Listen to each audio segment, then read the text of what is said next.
ಆತ್ಮೀಯ ವಿದ್ಯಾರ್ಥಿಗಳೇ, ಕಾಲೇಜು ಶಿಕ್ಷಣ ಇಲಾಖೆಯ ಡಿಜಿಟಲ್ ಕಲಿಕೆಗೆ ತಮ್ಮೆಲ್ಲರಿಗೂ ಸ್ವಾಗತ. ನಾನು ಕಾವೇರಿ ಭೋಲಾ, BA ಅಂತಿಮ ವರ್ಷದ ಐಚ್ಛಿಕ ಕನ್ನಡ ಪತ್ರಿಕೆ 1 ಹೊಸಗನ್ನಡ ಸಾಹಿತ್ಯ ಚರಿತ್ರೆಯ ಕುರಿತು ಈ ವಿಡಿಯೋನಲ್ಲಿ ನೋಡೋಣ. ಹೊಸಗನ್ನಡ ಸಾಹಿತ್ಯವು ಬೆಳೆದು ಬಂದ ದಾರಿಯನ್ನ ನಾವು ಇಂದಿನ ತರಗತಿಯಲ್ಲಿ ಗಮನಿಸೋಣ. ಹೊಸಗನ್ನಡ ಸಾಹಿತ್ಯದ ಆರಂಭ ಕಾಲ ಕ್ರಿಸ್ತ ಶಕ 19ನೇ ಶತಮಾನದ ಉತ್ತರಾರ್ಧ. ಇದು ಸಾಹಿತ್ಯದ ಪರಿವರ್ತನಾ ಘಟ್ಟ ಎಂದು ಹೇಳ್ತೇವೆ.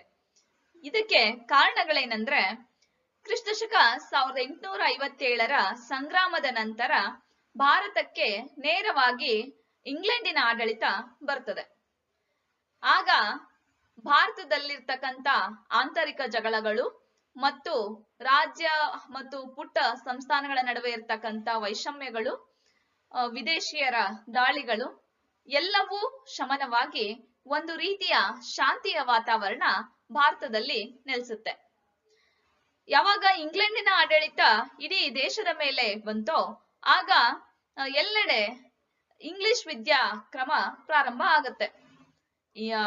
ಬ್ರಿಟಿಷರು ತಮ್ಮ ಆಡಳಿತ ಅನುಕೂಲಕ್ಕೋಸ್ಕರ ಎಲ್ಲರೂ ಇಂಗ್ಲಿಷ್ ಕಲೀಲಿ ಅನ್ನುವಂತ ಒಂದು ಉದ್ದೇಶವನ್ನು ಇಟ್ಕೊಂಡಿದ್ರೂ ಸಹ ಅದು ಭಾರತೀಯರಿಗೆ ಒಂದು ರೀತಿಯ ಲಾಭವೇ ಆಗುತ್ತದೆ. ಇಲ್ಲಿವರೆಗೂ ಅವರು ಕೇಳದೆ ಇರ್ತಕ್ಕಂಥ, ಓದದೆ ಇರ್ತಕ್ಕಂಥ ಹೊಸ ವಿಚಾರಗಳು, ಹೊಸ ಚಾರಿತ್ರಿಕ ಪ್ರಜ್ಞೆ ಮತ್ತು ಪ್ರಶ್ನಿಸುವ ಮನೋಭಾವ ಅವೆಲ್ಲವೂ ಕೂಡ ಅವ್ರಿಗೆ ಆ ಸಾಹಿತ್ಯದಿಂದ ದೊರಕ್ತದೆ. ಇಂಗ್ಲಿಷ್ ವಿದ್ಯಾಕ್ರಮವು ಯುರೋಪಿನ ಚಿಂತನೆ ಮತ್ತು ಸಾಹಿತ್ಯಗಳ ಕಣ್ಣು ಕೋರೈಸುವಂತ ಭಂಡಾರವನ್ನ ಕರ್ನಾಟಕದ ಅಥವಾ ಭಾರತದ ವಿದ್ಯಾರ್ಥಿಗಳಿಗೆ ಲಭಿಸುವಂತೆ ಆಯಿತು. ಅಥೆನ್ಸ್ ಅಂತಕ್ಕಂಥ ಪುಟ್ಟ ರಾಜ್ಯದಲ್ಲಿ ಇರ್ತಕ್ಕಂಥ ತತ್ವಶಾಸ್ತ್ರಗಳು, ಸಾಹಿತ್ಯ ಇಂದಿಗೂ ಕೂಡ ನಮ್ಗೆ ಸೆಳಿತವೆ. ಅಂಥದ್ರಲ್ಲಿ ಸಾಕ್ರೆಟಿಸ್ನ ಚಿಂತನೆಗಳು, ಬೈರನ್, ವರ್ಡ್ಸ್ವರ್ತ್, ಶೆಲ್ಲಿ ಇಂತಹ ಕವಿಗಳ ಒಂದು ಸಾಹಿತ್ಯ ಅಧ್ಯಯನ ಮತ್ತು ಅವರ ವೈಚಾರಿಕ ಕ್ರಮ, ಚಾರಿತ್ರಿಕ ಪ್ರಜ್ಞೆ ಇವೆಲ್ಲವೂ ಕೂಡ ಹೊಸ ರೀತಿಯ ಹೊಸ ವಿಚಾರ ಮಾಡುವ ಆಯಾಮವನ್ನ ಜನರಲ್ಲಿ ಬೆಳೆಸಿದ್ವು. ಸ್ವತಂತ್ರ ಪ್ರೇಮ, ಪ್ರಜಾಪ್ರಭುತ್ವದಲ್ಲಿ ಶ್ರದ್ಧೆ ಜನಮನದಲ್ಲಿ ಬೇರೂರಿದ್ವು.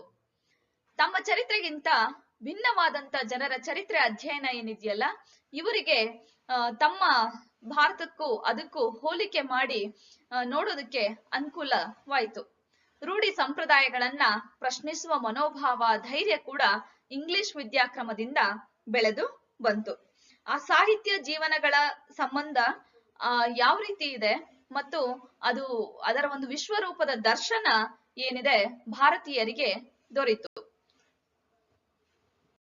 1857ರ ಪ್ರಥಮ ಸ್ವತಂತ್ರ ಸಂಗ್ರಾಮದಕ್ಕಿಂತ ಮೊದಲೇ ರಾಜಾ ರಾಮ್ ಮೋಹನ್ ರಾಯರಂತಹ ಸಮಾಜ ಸುಧಾರಕರು ಪಾಶ್ಚಾತ್ಯ ವಿದ್ಯಾಭ್ಯಾಸದಿಂದ ಪ್ರಭಾವಿತರಾಗಿದ್ರು.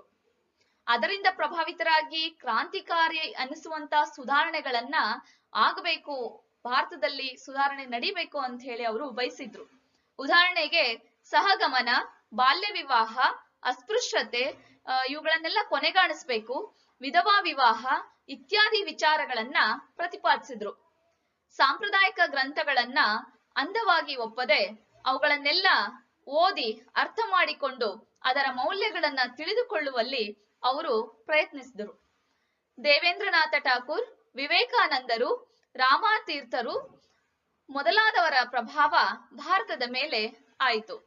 ಪ್ರತಿಯೊಂದನ್ನು ಓರೆಗೆ ಹಚ್ಚಿ ಅದರ ಅರ್ಥವನ್ನು ಕಂಡುಕೊಳ್ಳುವಂತಹ ಒಂದು ಪ್ರಯತ್ನವನ್ನ ಇಂತಹ ಸಮಾಜ ಸುಧಾರಕರು ಮಾಡಿದ್ರು ಅಂತ ಹೇಳಿ ನಾವು ಹೇಳ್ಬೋದು. ಇಂಗ್ಲಿಷ್ ವಿದ್ಯಾಭ್ಯಾಸ ಕ್ರಮದಿಂದಾಗಿ ಪಾಶ್ಚಾತ್ಯರ ವಿಚಾರ ರೀತಿ, ವೈಜ್ಞಾನಿಕ ಸಾಧನೆ ಇವುಗಳನ್ನು ಕಂಡು ಭಾರತೀಯರು ಪ್ರಭಾವಿತರಾದ್ರು. ಭಾರತೀಯ ಸಂಸ್ಕೃತಿ, ಭಾರತೀಯ ಭಾಷೆಗಳಲ್ಲಿ ಭಾರತೀಯರಿಗೆ ಅಭಿಮಾನ ಮೂಡುವುದಕ್ಕೆ ವಿದೇಶಿ ವಿದ್ವಾಂಸರು ಕಾರಣ ಅಂದ್ರೆ ತಪ್ಪಾಗ್ಲಿಕ್ಕಿಲ್ಲ.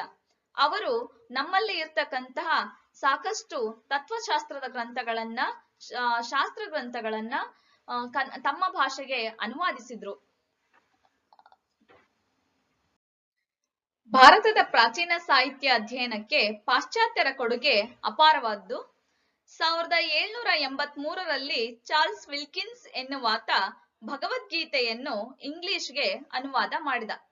ಆ ಕಾಲದಿಂದಲೇ ಹಲವಾರು ಪಾಶ್ಚಾತ್ಯ ವಿದ್ವಾಂಸರು ಭಾರತದ ಒಂದು ತತ್ವಶಾಸ್ತ್ರದಲ್ಲಿ, ಚಿಂತನೆಯಲ್ಲಿ ಅಪಾರವಾದ ಶ್ರದ್ಧೆ ಮತ್ತು ಗೌರವವನ್ನ ಹೊಂದಿದ್ರು. ಆಗಿನ ಗವರ್ನರ್ ಆದಂತಹ ವಾರ್ನ್ ಹೇಸ್ಟಿಂಗ್ ಭಗವದ್ಗೀತೆಯು ಶ್ರೇಷ್ಠ ಸ್ವಪ್ನ ರಚನೆ, ಕಲ್ಪನೆ, ತರ್ಕ ಮತ್ತು ಪದ ಸಂಪತ್ತಿನಲ್ಲಿ ಅಸಮಾನವಾದುದು ಅಂತ ಬರೆದ. ಹಲವಾರು ಪಾಶ್ಚಾತ್ಯ ಇತಿಹಾಸಕಾರರು ಭಾರತದ ಚರಿತ್ರೆಯನ್ನ ಅಧ್ಯಯನ ಮಾಡಿದ್ರು.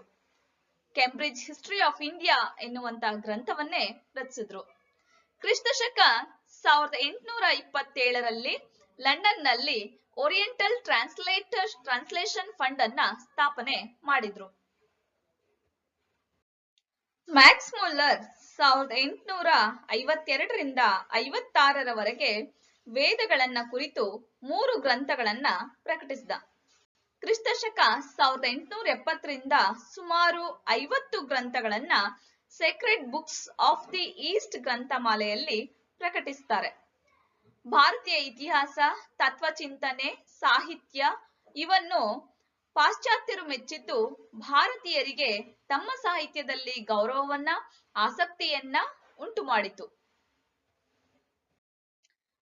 ಭಾರತದಲ್ಲಿ 19ನೇ ಶತಮಾನದ ಉತ್ತರಾರ್ಧದಲ್ಲಿ ಸಾಹಿತ್ಯ ಬೆಳೆದು ಬಂದ ಬಗೆಯನ್ನ ನೋಡೋಣ. ರಾಜಾ ರಾಮ್ ಮೋಹನ್ ರಾಯರು ಸ್ವಂತ ಖರ್ಚಿನಲ್ಲಿ ಕಾಲೇಜನ್ನ ಪ್ರಾರಂಭಿಸಿದರು. ಆ ಕಾಲೇಜಿನಲ್ಲಿ ಇಂಗ್ಲಿಷ್, ಬಂಗಾಳಿ, ಸಂಸ್ಕೃತ ಭಾಷೆಯನ್ನ, ವಿಜ್ಞಾನ ವಿಭಾಗವನ್ನ ಕಲಿಸಲು ವ್ಯವಸ್ಥೆಯನ್ನ ಮಾಡಿದ್ರು. ಸ್ವತಃ ರಾಜಾ ರಾಮ್ ಮೋಹನ್ ರಾಯರೇ ಗೌಡೀಯ ವ್ಯಾಕರಣ ಅನ್ನುವಂತಹ ವ್ಯಾಕರಣ ಪುಸ್ತಕದ ರಚನೆಯನ್ನ ಮಾಡಿದ್ರು. ಭಾರತದಲ್ಲಿ ಕ್ರಿಸ್ತಶಕ 1857ರಲ್ಲಿ ಮುಂಬೈ, ಕಲ್ಕತ್ತಾ ಮತ್ತು ಮದ್ರಾಸು ನಗರಗಳಲ್ಲಿ ವಿಶ್ವವಿದ್ಯಾಲಯಗಳ ಸ್ಥಾಪನೆಯನ್ನ ಮಾಡಿದ್ರು. ಇದರಿಂದಾಗಿ ಉನ್ನತ ಶಿಕ್ಷಣ ಭಾರತಕ್ಕೆ ಕಾಲಿಟ್ಟಂತಾಯ್ತು. ಕರ್ನಾಟಕದಲ್ಲಿ ಕ್ರಿಸ್ತಶಕ 1916ರಲ್ಲಿ ಮೈಸೂರು ವಿಶ್ವವಿದ್ಯಾಲಯದ ಸ್ಥಾಪನೆ ಆಯಿತು. ಭಾರತದಲ್ಲಿ 19ನೇ ಶತಮಾನದ ಉತ್ತರಾರ್ಧ ಜನಸಾಮಾನ್ಯರಲ್ಲಿ ಓದುವ ಅಭ್ಯಾಸ ಹೇಗೆ ಬೆಳೀತು ಅನ್ನೋದನ್ನ ನೋಡೋಣ. ಈ ಕಾಲದಲ್ಲಿ ದೇಶದಲ್ಲಿ ಅಚ್ಚುಕೂಟಗಳು, ವೃತ್ತಪತ್ರಿಕೆಗಳು ಪ್ರಾರಂಭವಾಗಿದ್ದು ಮಾತ್ರವಲ್ಲ, ಪುಸ್ತಕಗಳನ್ನ ನೂರಾರು ಪ್ರತಿಗಳಾಗಿ ಮುದ್ರಿಸಿ ಸುಲಭ ಬೆಲೆಗೆ ಜನರಿಗೆ ಲಭ್ಯವಾಗುವಂತೆ ಮಾಡಲು ಸಾಧ್ಯ ಆಯಿತು. ಕ್ರಿಸ್ತಶಕ 1827ರಲ್ಲಿ ಕನ್ನಡದಲ್ಲಿ ಛಾಪಾಖಾನೆ ಪ್ರಾರಂಭವಾಗ್ತದೆ. ನಂತರ ಭಾರತದಲ್ಲೇನೆ ಪ್ರಪ್ರಥಮ ಬಾರಿಗೆ ವೃತ್ತಪತ್ರಿಕೆ ಆರಂಭವಾಗಿದ್ದು ಬಂಗಾಳಿ ಭಾಷೆಯಲ್ಲಿ. ಅದನ್ನ ರಾಜಾ ರಾಮ್ ಮೋಹನ್ ರಾಯರವರು ಮಾಡ್ತಾರೆ. ಕನ್ನಡದಲ್ಲಿ ಪ್ರಥಮ ವೃತ್ತಪತ್ರಿಕೆ ಮಂಗಳೂರು ಸಮಾಚಾರ್ ಕ್ರಿಸ್ತಶಕ 1850ರಲ್ಲಿ ಮಂಗಳೂರಿನಲ್ಲಿ ಪ್ರಾರಂಭವಾಗ್ತದೆ. ಹೇಗೆ ಸಾಹಿತ್ಯ ಸುಲಭಕ್ಕೆ ಎಲ್ರಿಗೂ ದೊರೆಯೋದಕ್ಕೆ ಪ್ರಾರಂಭವಾಗುತ್ತೋ, ಓದುಗರ ಸಂಖ್ಯೆ ಕೂಡ ಹಾಗೆ ಹೆಚ್ಚುತ್ತಾನೆ ಹೋಯಿತು. ಸುದ್ದಿಗಳಿಗಾಗಿಯೇ ಬೆಂಗಳೂರಿನಲ್ಲಿ 1850ರಲ್ಲಿ ಮೈಸೂರು ವೃತ್ತಾಂತ ಬೋಧಿನಿ ಎನ್ನುವಂತ ವಾರಪತ್ರಿಕೆಯ ಪ್ರಾರಂಭವಾಗ್ತದೆ. ಹೀಗೆ ಅಚ್ಚುಕೂಟಗಳು ಪ್ರಾರಂಭ ಆದ್ಮೇಲೆ, ಛಾಪಾಖಾನೆಗಳು ಪ್ರಾರಂಭ ಆದ್ಮೇಲೆ ಜ್ಞಾನ ಪ್ರಸರಿಸೋದಕ್ಕೆ ಕೂಡ ಪ್ರಾರಂಭವಾಗ್ತದೆ. ಇದರೊಂದಿಗೆ ಕ್ರಿಸ್ತಶಕ 1853ರಲ್ಲಿ ರೈಲು ಗಾಡಿ ಭಾರತಕ್ಕೆ ಬಂತು. ಪ್ರಥಮ ಬಾರಿಗೆ ಮುಂಬೈ ಕಲ್ಯಾಣಗಳ ನಡುವೆ 21 ಕಿಲೋಮೀಟರ್ಗಳ ರೈಲು ಮಾರ್ಗವನ್ನ ಈಸ್ಟ್ ಇಂಡಿಯಾ ಕಂಪನಿ ಸಿದ್ಧಗೊಳಿಸುತ್ತೆ. 1898ರ ವೇಳೆಗೆ ಭಾರತದಲ್ಲಿ ಮೊಟ್ಟ ಮೊದಲ ಬಾರಿಗೆ ಕಾರು ಕೂಡ ಆಮದಾಗುತ್ತೆ. ಹೇಗೆ ಸ್ಥಳದಿಂದ ಸ್ಥಳಕ್ಕೆ ಸಂಪರ್ಕ ಸಾಧ್ಯವಾಯಿತೋ ಹಾಗೆ ಸಂಸ್ಕೃತಿ, ಸಾಹಿತ್ಯ ಎಲ್ಲವೂ ಕೂಡ ಅದು ಸಂಚಾರವಾಗೋದಕ್ಕೆ ಪ್ರಾರಂಭವಾಯಿತು ಅಂತ ನಾವು ಹೇಳ್ಬೋದು. ಕ್ರಿಸ್ತಶಕ 19ನೇ ಶತಮಾನದ ಉತ್ತರಾರ್ಧದಲ್ಲಿ ಈಗಾಗ್ಲೇ ಏನೇನು ಬದಲಾವಣೆಗಳಾದ್ವು ಅನ್ನೋದು ನಾವು ನೋಡಿದ್ವಿ. ಇಂಗ್ಲಿಷ್ ವಿದ್ಯಾಭ್ಯಾಸ ಕ್ರಮ, ವಿಶ್ವವಿದ್ಯಾಲಯಗಳ ಸ್ಥಾಪನೆ ಮತ್ತು ಪಾಶ್ಚಾತ್ಯ ವಿದ್ವಾಂಸರು ಭಾರತೀಯ ಸಾಹಿತ್ಯದ ಕಡೆಗೆ ತೋರಿದಂತ ಒಲವು, ಮತ್ತೆ ಸಂಚಾರಕ್ಕಾಗಿ ರೈಲು, ಕಾರುಗಳ ಆಗಮನ ಇವೆಲ್ಲವುಗಳ ಪರಿಣಾಮವಾಗಿ ಉತ್ತರಾರ್ಧದಲ್ಲಿ ಏನಾಗುತ್ತೆ, ಪಾಶ್ಚಾತ್ಯ ಸಂಸ್ಕೃತಿ, ರೀತಿ ನೀತಿಗಳು, ವಿಚಾರ ಲಹರಿ, ಸ್ವಾತಂತ್ರ್ಯ, ಪ್ರಜಾಪ್ರಭುತ್ವ ಮತ್ತು ವ್ಯಕ್ತಿಯ ಮಹತ್ವವನ್ನ ಕುರಿತ ಕಲ್ಪನೆಗಳು ಭಾರತೀಯರಿಗೆ ಪ್ರಭಾವಿಸಿದಂತ ಕಾಲ ಇದಾಗಿತ್ತು. ಈ 19ನೇ ಶತಮಾನದ ದಶಕದ ಕಡೆಯ ದಶಕ ಏನಿದೆಯಲ್ಲ ಹಾಗೂ 20ನೇ ಶತಮಾನದ ಮೊದಲ 2 ದಶಕಗಳು ಕನ್ನಡ ಸಾಹಿತ್ಯದ ಹೆಬ್ಬಾಗಿಲನ್ನ ತೆರೀತವೆ. ಹೊಸ ರೀತಿಯ, ಹೊಸ ಆಲೋಚನೆಯ, ಹೊಸ ವಿಷಯ ವಸ್ತುವನ್ನು ಒಳಗೊಂಡಂತಹ ಸಾಹಿತ್ಯ ರಚನೆ ಆಗೋದಕ್ಕೆ ಈ ಎಲ್ಲ ಹಿನ್ನೆಲೆಯು ಕಾರಣವಾಗಿ ಪರಿಣಮಿಸಿತು. ಇಂದಿನ ತರಗತಿಗಾಗಿ ನಾನು ಪ್ರೊಫೆಸರ್ LS ಶೇಷಗಿರಿರಾವ್ ಅವರು ಬರೆದಿರುವಂತಹ ಹೊಸಗನ್ನಡ ಸಾಹಿತ್ಯ ಚರಿತ್ರೆ ಎನ್ನುವಂತಹ ಕೃತಿಯನ್ನ ಬಳಸ್ಕೊಂಡಿದ್ದೇನೆ. ವಿದ್ಯಾರ್ಥಿಗಳೇ, ಮುಂದಿನ ತರಗತಿಯಲ್ಲಿ ಹೊಸಗನ್ನಡ ಸಾಹಿತ್ಯದ ಪ್ರೇರಣೆಗಳನ್ನ ತಿಳಿಯೋಣ. ಧನ್ಯವಾದಗಳು.